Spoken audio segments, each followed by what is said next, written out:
Hujambo mpenzi mtazamaji na karibu katika Masi Live. Kumbuka hiki ndicho kipindi ambacho kinaangazia masuala yako wewe mwananchi wa kawaida. Tunaingia katikati ya vijana, wazee pamoja na kina mama, bila kusahau pia watoto, tukizingatia yale masuala ambayo yanatuadhiri sisi kama jamii. Kumbuka unaweza wasiliana nami kupitia nambari ya simu ambayo inapita hapo chini kwenye screen zetu, na pia unaweza kaacha ujumbe wako katika fan page yetu ambayo ni Masi Live, na pia kwenye Twitter ni Masi Live. Kumbuka hashtag ni Masi Live. Wasiliana nasi, zungumza nasi, tunene pamoja. Na siku ya leo basi studioni nina mgeni wetu. Karibu sana. Asante. Ningependa uweze kutuelezea majina na kile ambacho unakifanya. Asante. Jina langu ni Brian Kasaine. Mimi ni mwandishi. Okay.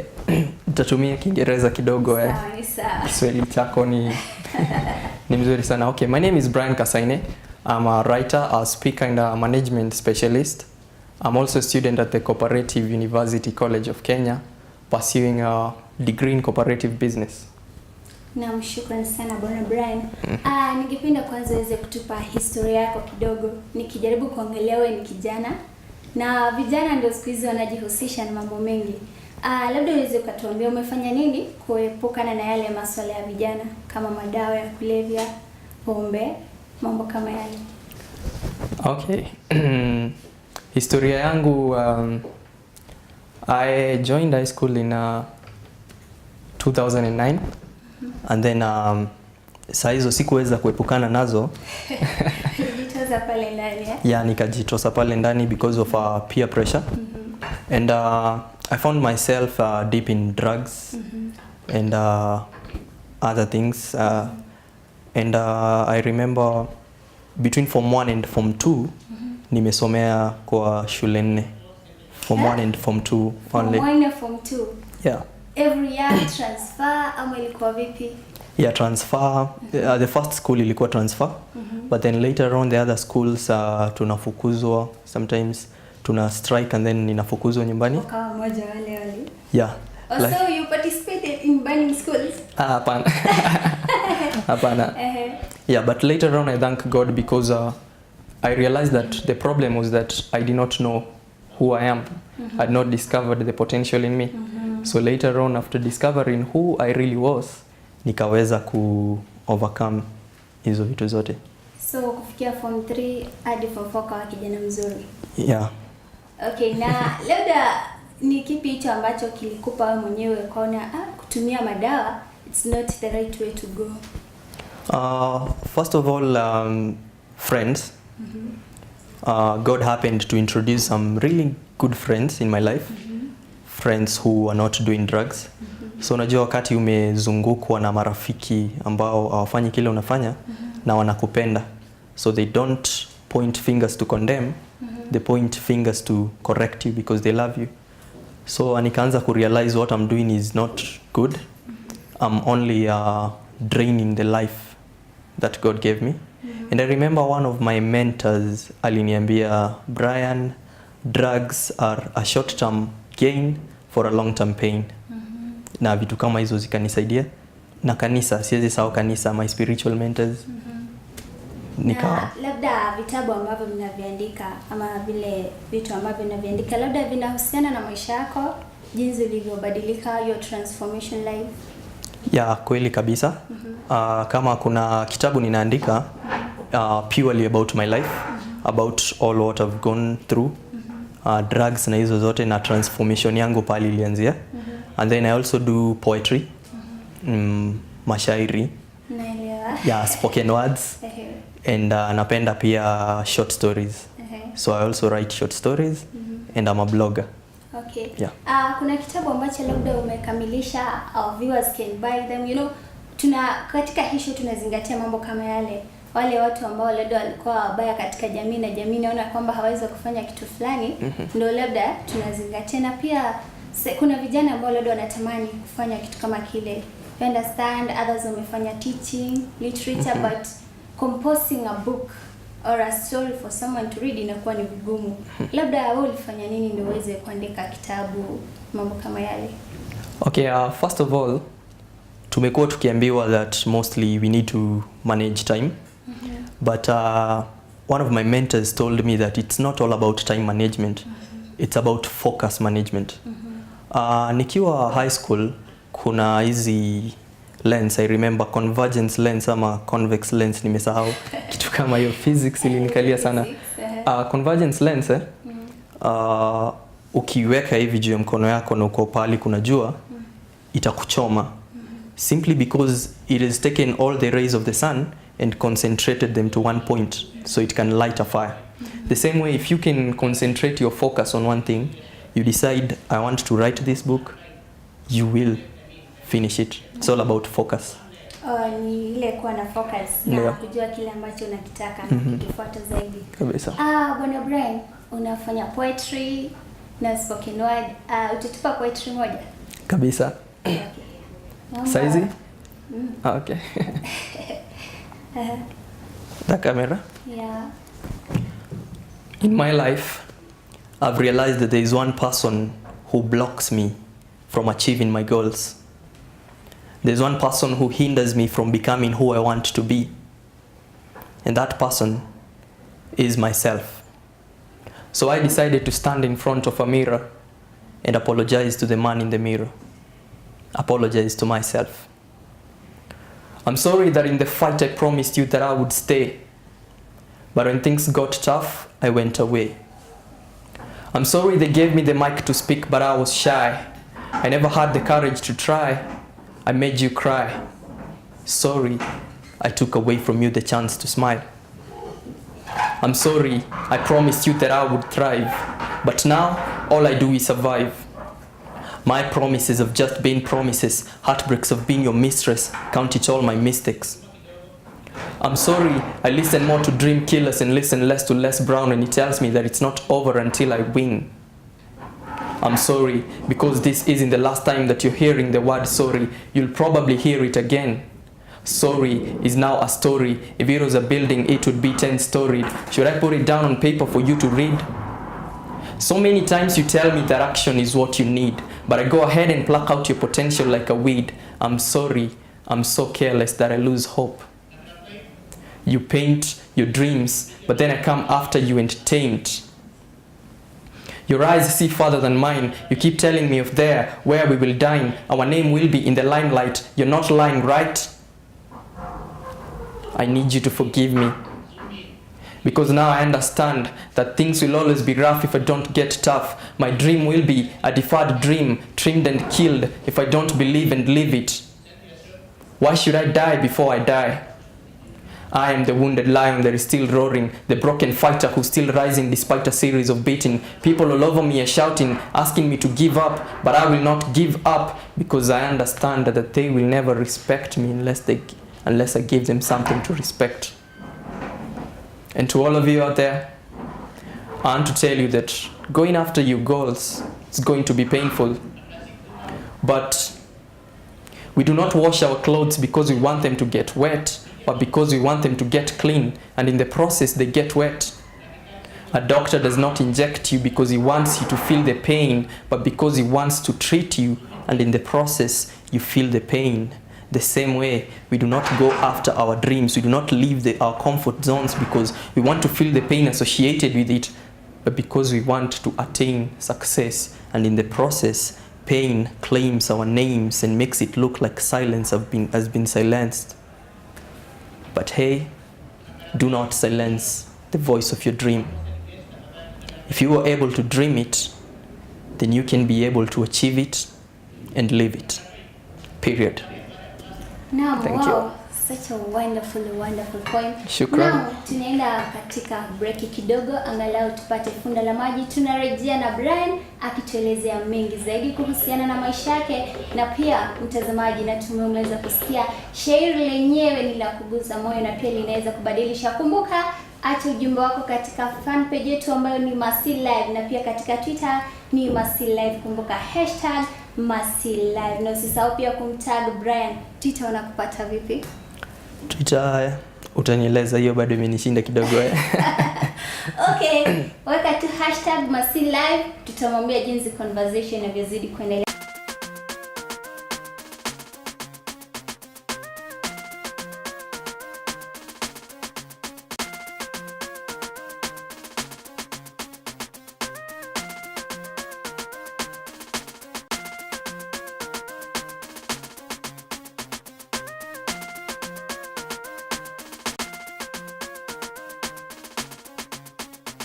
Na mpenzi mtazamaji, tumerejea tena hewani pamoja na Brian.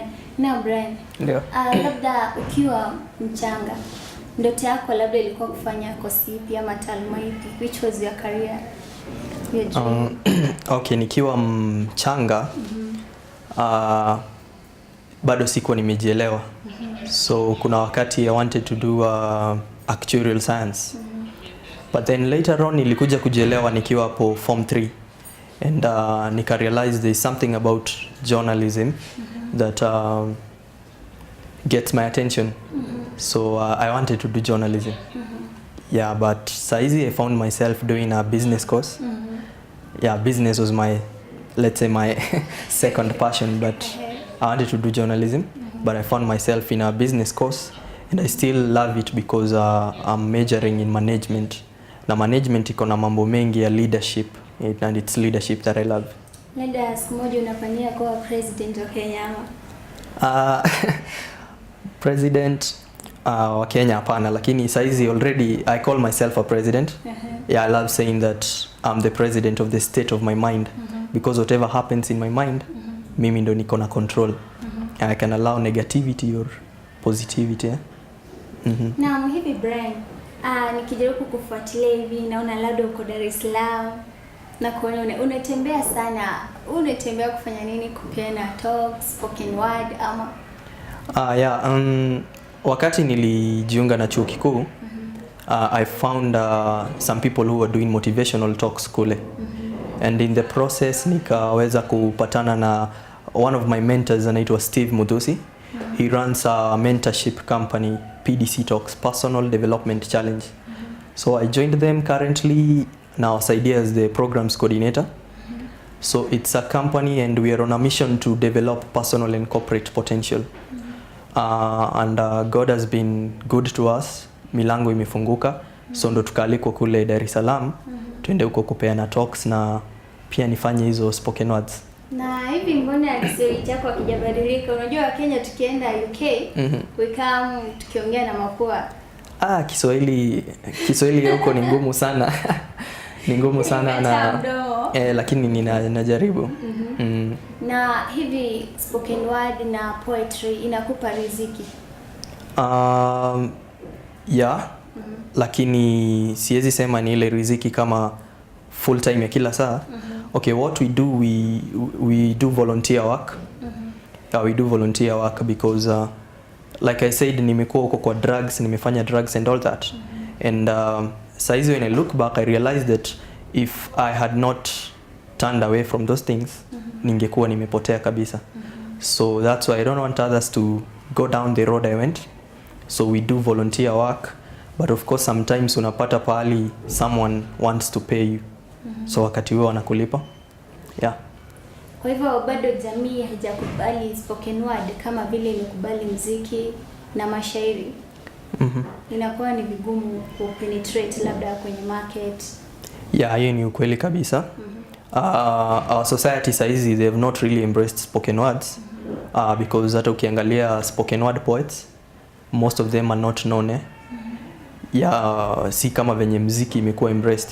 Although mimi I don't pursue spoken words hivyo sana like kama msanii wa mashairi. What I do, I'm a speaker. So I give talks, but to break the monotony ndo nafanya hizo mashairi. Na music pia unaweza ingia pale ndani ama? Muziki pia nilijaribu. I remember nikiwa form 3 kidato cha 3 nilirecord nyimbo 2. Yeah, lakini later on nika realize music is not my thing, but I'm a songwriter. Naweza andika alafu mtu mwingine aimbe. Okay, kuna watu umeandikia ukauzia? Yeah, nimeandikia mmoja.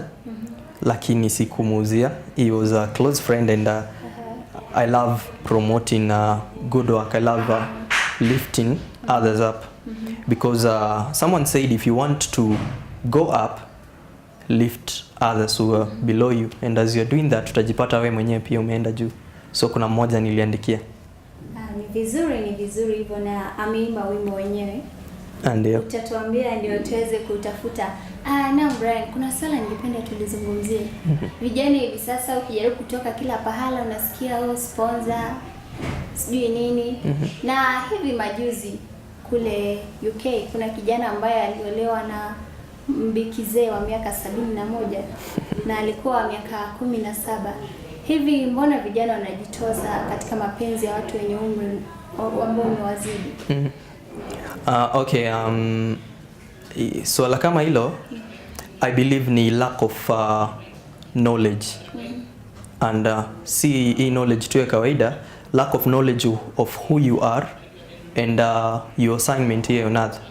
Because when God created us, he planted a seed of greatness in each and every one of us. Lakini sasa unapata watu wengine bado hawajagundua. So they stoop so low to do some things zenye baadaye watakuja ku regret. Because there are two types of pain in this world. We have the pain of discipline and the pain of regret. Na ni vyema tukichagua the pain of discipline sababu ni it's a short term pain but for a long term gain. Lakini the other pain of regret inaweza ikakufuata maisha yako yote.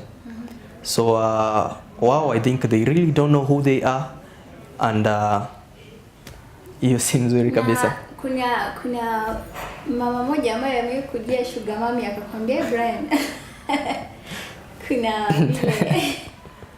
vile hakuna sababu hata zako pale shuleni, kwa sababu unajua sana wanafunzi ukijaribu kuangalia mabinti wenye wanajitoza kwa hii mambo ya sponsors ni wale ambao wako shuleni. Ni kweli kabisa. Kwa sababu labda hawana hela za kuwatosha kwa mahitaji yao. Ni kweli kabisa.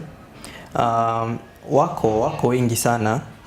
Lakini kitu moja ajui ni kwamba hiyo hela kidogo unapatiwa saa hizo, you're risking, you're killing you're killing who you are, who you're meant to be.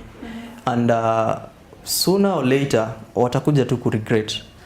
And hiyo mambo na sponsors, yeah, I think it should be condemned kabisa. And I want to speak to all the youths and tell them that you should know who you are, and there are things that you're supposed to avoid that will lead you to a downfall. If I can quote one Mr. Robin Williams, he's the one who said this, sio mimi nimesema.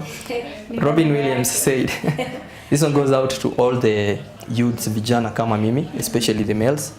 Robin Williams said that God gave you a brain and he gave you a penis, but only enough blood to run one at a time. Maneno yake sio maneno yetu, ni Robin Williams huyo. Na hivi Brian, hii mambo ya kuwa na sponsor sijui nini, awali inakuwa ni tatizo kwa sababu wewe mwenyewe wakati moja utahitaji mke. Hivi ukipata kwa yule mke ambaye umeoa alikuwa na masponsor zaidi ya 4 utafanya nini? Hapo sasa utakuwa umeharibu maisha yako kabisa. Because I believe ukipursue your dreams and your goals, and hii yote bado it narrows down to focus. Because wakati unaingia pale campus and you have focus, you know this is what I want in life. Nataka nisome nipate hiki na hiki. I want a relationship that will be hivi. When you have I call it a mental blueprint. A blueprint ni kama wajenzi, they have a blueprint ya design. Wanajua tukishaweka foundation hapa tutafanya hivi. Yeah. Mabati yatakuwa hivi. Kabla wamalize they already have the finished product in their mind. Lakini ukiingia university kama you're not focused, you don't have a mental blueprint, when you get there you will be easily swayed na kitu yoyote inaendelea huko. Utafika uambiwe ukikuwa na tatizo la pesa kidogo, sponsors are the answer. Yeah, because you're not focused, you don't have a mental blueprint, and you don't have a clear vision of what you want. And we need to be clear, because clarity is power, and you can fly so high on the wings of clarity. Na ili swala unajua tukijaribu kuangalia sana ni kijana mwenye makosa ama ni jamii ambayo ndio sisi vijana tunaifuata? Kwa sababu yule binti ama yule kaka aizi akamfuata sugar mommy ama sugar daddy bila yule sugar daddy labda kumwahidi na promise, so nitakujengea gari, nitakununulia gari, nitakutafutia jumba nzuri uishi. Ni jamii ndo mbaya, yani wale wazazi wetu, ama ni vijana ndo wamepotoka? Kwa sababu tunashindwa ni wapi jamii imeozea. uvundo tunausikia na tunaweza kuhisi, lakini tunashindwa uvundo wenyewe unatoka wapi. Kwa opinion yangu wote wana makosa. Jamii ni kweli, jamii imepotoka. Vitu mingi sana siku hizi zinaendelea. But mimi naweza sema pia kama ningezirate in percentages, the individual ndo kona a greater percentage of makosa. Because nimesema hapa, I call myself the president of the state of my mind. Because whatever that happens in my life, I have control over it. And I need to have my principles and no matter what happens. Society inaweza kuwa imeharibika, but that does not mean that the society dictates me. So hata kama society imeharibika, nikikuja niambiwe fanya hivi na ninajua this thing will only terminate my life, sitakubali. So to a higher percentage, I'd put the blame on an individual. Kwa mtu binafsi. Kwa mtu binafsi. Kwa vijana wote, si kwa jamii yote. Na Brian, ningependa utupe spoken word nyingine ama shairi nyingine, alafu tumalizie. Okay. This spoken word I dedicate it to all the youths out there. When you're trying to do something, you pursuing your goals, I want to tell you that falling down is inevitable. Utaanguka, utapitia mambo mengi magumu, because success is not a one day's endeavor, it's a daily endeavor. Ukianguka unasimama na unaendelea. And you need to pump long enough. In the words of Zig Ziglar, he said, if we can pump long enough, hard enough, and enthusiastically enough, sooner or later the reward will show. So I want to encourage anyone out there who you've tried something and you've fallen down, you need to get back up. Rise up when you fall, go get it, you're going to get it. Losing hope, say no, forget it, you're going to make it. You have the potential to win them all. Just take the right direction and never fall. And just in case you fall, wipe the dust off. Get up twice strong. Never open your ears to all the fake comments that you're never going to make it. It's a lie. They want to kill your dreams because they're dream killers. They can't make you. They break you. They attract your eyes just to distract your mind, not to construct your life. Work hard, work smart, do your best, leave the rest to God. Concentrate on your life like a player on chess. Tap your chest, you're the best. Run the race, you are blessed. Never, ever give in. Falling down is inevitable. And I know life is hard. It's true. This life that we live in is so hard. Every day struggle and fight. You work and you try. It's so hard to survive. You're trying to be right and achieve in this life, but obstacles block your sight and the flight ain't swift. Doom in the world, no light, no switch. Every time you jump, you end up falling on the ground. You're the last in the crowd, you're the first to go down. You wanna lose hope, you're about to let go. Your hand is so cold, you can't speak, you can't sound. You're stranded in the streets, you're all alone in the fields. You're so tired, you're so sick, you can't speak, there's no speech. This is for you. One day, you'll get to the top. So look up in the sky and don't let your hope die. There is a ray of hope. Work hard and be strong. In the words of one Emily Autumn, she said, and falling down is just another way of flying. So you may fall down, but falling down is not the issue. The issue is remaining there. You need to get back up. Thank you. Naam, shukrani sana Bwana Brian, mashairi mazuri na ya kutia moyo. Hivi kuna pahala ambapo labda umeziandika online ama kitabu ili watu waweze kupata, kwa sababu watu wengi wanaulizia wanatamani. Ndio. I'm a blogger. Sijui blogger inaitwaje kwa Kiswahili. I'm a blogger. And my poetry nimezi publish on my blog. www.pendancingonpaper.wordpress.com. And then nilihisi kwamba Mungu amenipatia that message ya to rise up after you fall down.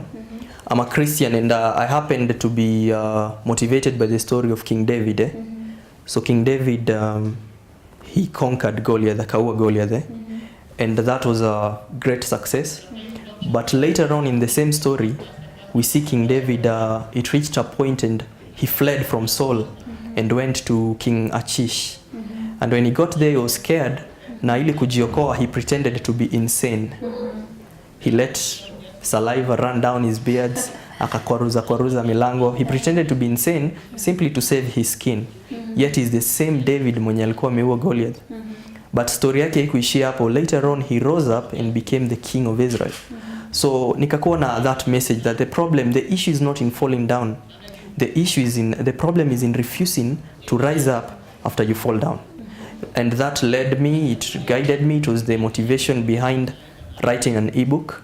So nikaandika ebook kwa Kiswahili, kitabu ambayo inapatikana kwenye tovuti. Sasa I wrote an ebook. It's titled A Dead End, Bury It and Move On. A dead end, bury it and move on. Yeah, because most people wanalalamika, I've tried but I've met a dead end. And I wanted to tell them, hey, if it's dead, bury it and move on. Wasahau na wasonge mbele. Yeah. Hivyo wanaweza wakapata unaenda kwa ukitaka kupata my ebook, kuna site inaitwa msomaji.com. So msomaji.com, it's run by one of my mentors. Ukienda hapo utapata kitabu changu na zingine mingi sana. And then from there you can get it through email. Utatumiwa kwa email address. Kinauzwa ama ni bure tu, mtu akiingia pale anasema nataka kitabu chenyewe anachukua? Swali nzuri. Kinauzwa shilingi 100. Yeah, it's 100 shillings. So ukiingia kwa hiyo site msomaji.com, kuna pale umeelekezwa, utapeana email address yako. Yeah, and then utaelekezwa how to get the book. Hivyo ni njia moja wapo tu unafanya labda kujitafutia riziki hapa na pale. Yeah, ndio. Na maneno yako ya mwisho labda ukawapa vijana ambao wanakutazama pamoja na yeyote yule ambaye yuko pale nje labda amekata tamaa. Kuna wengi wamesoma lakini wanakosa kazi, wanashindwa wafanye nini wasonge mbele, na labda yule mtu ana talanta, utawapa mawaidha yapi? Mawaidha yangu kwa wana youth huko nje, naweza waambia kwamba life is the way we see it. It's the way we are. We do not see things as they are, we see things as we are. Kuna mtu akiona shida yeye anaona kushindwa, lakini kuna mtu mwingine akiona shida yeye anaona an opportunity to come up with a solution that will elevate him. And that's what we need to embrace, because someone said your greatness lies somewhere within a problem. So wakati unapatana na shida, before you give up, try to fight that problem, because it is through fighting that problem that you're going to ignite your greatness. I love saying that life is like a matchbox and problems are like matchsticks. Kwa hivyo every time a problem strikes you, it lights a fire of creativity and a new strength. The strength that you need to move on. And so to all youths out there, you're the captain of your life. You need to be serious with your life. You need to get to a point where you can be focused and have a clear vision of what you want in life, and say to yourself that I'm going to pursue it no matter what happens. I'm not going to be shaken, and all will be well. Na maneno yake hayo Brian, kumbuka ndiye aliyekuwa mgeni wetu wa siku ya leo, ambaye amekuwa ni kijana amepitia mengi, lakini kwa yote amekuandikia kitabu ambacho kinaitwa A Dead End, Bury It and Move On. Hivyo wakati labda umeanguka usiseme ndio mwisho, na pia kwa nakumbuka si ndio mwisho, hapo mbele barabara bado yazidi kuendelea, usikate tamaa. Na Brian, waelezea watazamaji wetu watakupata wapi, labda kwenye Facebook? Okay. Nambari ya simu? Hapana. Ama ungependa kupeana? Ni sawa pia. Kwa Facebook, my name kwa Facebook ni Brian L Kasaine. Alafu pia email address yangu unaweza ipata kwa my website www.pendancingonpaper.wordpress.com. And then we do mentorship, so ukiwa youth uko nje and there are things that zina kuchallenge, my team leader is a psychologist by profession, so anaweza akakushughulikia. You can get in touch with us 0708 382 631. Rudia tena. 0708 382 631. Na mpenzi mtazamaji, mnaweza mkazungumza na Brian katika kikundi chao hicho ambacho hutembea wakipeana mawaidha kwa vijana. Ni vijana peke yao ama ni kila mtu ambaye anataka mawaidha? We do 2 events. We have 2 categories. After every 2 months, we hold an event for the general public. We had moja jana. So after 2 months, we'll have another one. Jana we were at Marble Arc Hotel. So it's for the general public. And we're going international. We had speakers from Tanzania. We had a team from Rwanda, Congo. And then hizi siku zingine before the 2 months, now we go to high schools. We go to churches. Yeah, mostly we've been going to high schools kuambia hii tabia kuchoma mashule. Yeah, you know, we tell them instead of fighting a system, you should work with the system to make it better. Yeah, so na sasa naona mtakuwa mkienda kwa vyuo vikuu muambie mambo ya sponsor kwa sababu ndio inaharibu jamii. Na mshukuru sana Bwana Brian kwa kukubali wito wetu kuja hapa katika Masi Live. Au umekaribishwa wakati mwingine na mwingine. Asante. Na usisahau kumleta Steve Muthusi wakati mwingine. Nitamleta maneno kama haya kwa sababu angalau yanatia vijana wetu moyo.